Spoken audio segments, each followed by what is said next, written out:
Hi అండి. Welcome back to our channel Sanas కుకాలజీ. ఈరోజు మన రెసిపీ వచ్చేసి అందరూ మెచ్చిన, అందరికీ ఇష్టమైన ఎగ్ సేమియా అండి.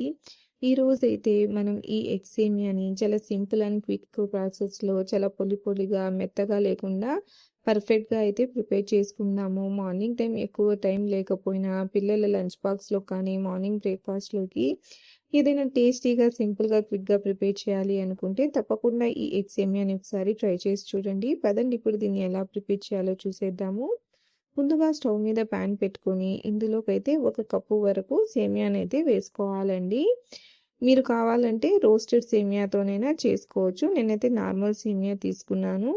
దీన్ని లో టు మీడియం ఫ్లేమ్ అడ్జస్ట్ చేసుకుంటూ మాడిపోకుండా లైట్ గోల్డెన్ కలర్ వచ్చేంత వరకు డ్రై రోస్ట్ చేసుకోవాలి. మీరు కావాలంటే ఆయిల్లోనైనా ఫ్రై చేసుకోవచ్చండి. కొద్దిగా 2-3 టేబుల్ స్పూన్ ఆయిల్ అనేది వేసి కూడా మీరు రోస్ట్ చేసుకోవచ్చు. నేనైతే ఈ విధంగా డ్రై రోస్ట్ చేసుకుంటున్నాను.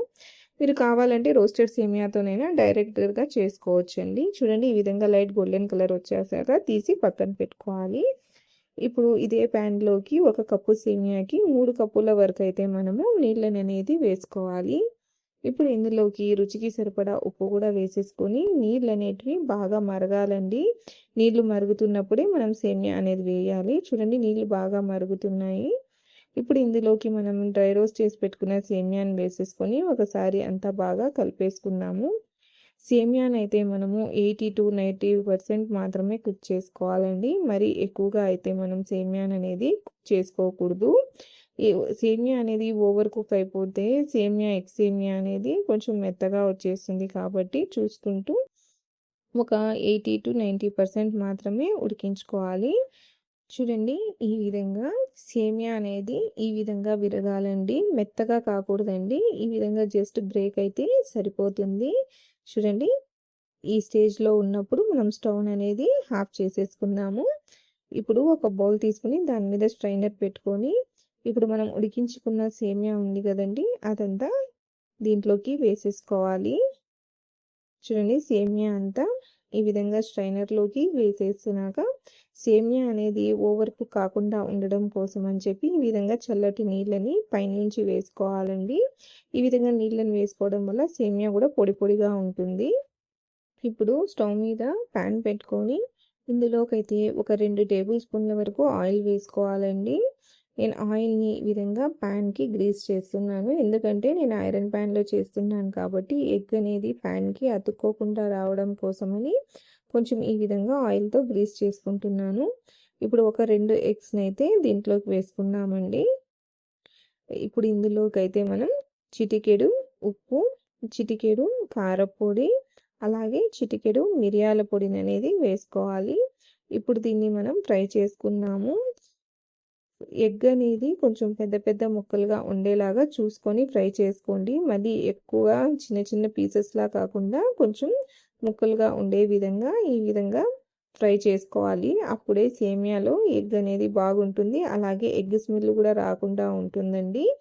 చూడండి ఈ విధంగా బాగా ఎగ్ అనేది ఫ్రై చేసుకోవాలి. చూడండి ఈ విధంగా బాగా ఎగ్ అనేది ఫ్రై అయ్యాక ఇప్పుడు దీన్ని మనం తీసి పక్కన ప్లేట్లో పెట్టేసుకుందాము.